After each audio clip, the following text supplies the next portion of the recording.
Salam dan bahagia, perkenalkan nama saya Muhammad Abdul Razak, NIM 2018 008302.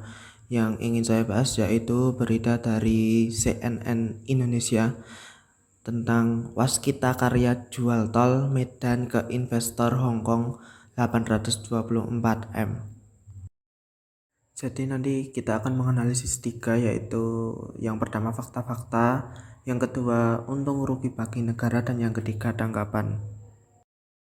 PT Waskita Karya Persero melalui anak usahanya yaitu PT Waskita Toll Road melakukan divestasi atau penjualan atas 30% saham PT Jasa Marga Kuala Namu Tol kepada investor asal Hong Kong King Reed Ltd.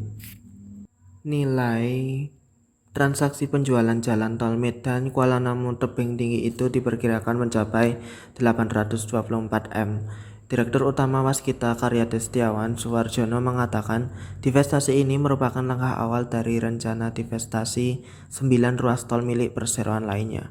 Rencananya semua proses divestasi itu akan berlangsung tahun ini juga.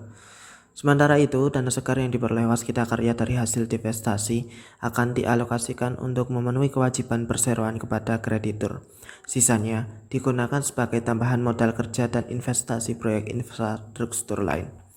Terkait penjualan tol Medan Kuala Namu tebing, Waskita Toll Road dan Kings Ring telah menandatangani kesepakatan jual beli. Waskita Toll Road merupakan pemegang konsensi ruas tol sepanjang 61,7 km tersebut.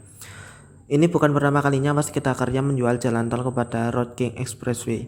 Pada 2019, Waskita Karya juga melepas 40% saham pada ruas tol Solo Ngawi dan tol Ngawi Kertosono kepada Kings K Ltd, salah satu anak usaha Rongkey Expressway. Untung rugi bagi negara. Dalam perencanaan penjualan jalan tol yang dilakukan oleh PT Waskita Karya agar pemerintah mendapatkan dana segar dari penjualan untuk pembangunan infrastruktur lain, PT Waskita melakukan penjualan juga untuk menutupi hutangnya. Negara tidak mengalami kerugian karena apa yang dijual bukanlah aset tapi konsesi. Konsesi yang dijual dan aset tetaplah milik negara. Negara juga memiliki keuntungan dengan penjualan tersebut karena dapat menggunakan dana segar untuk membangun infrastruktur baru.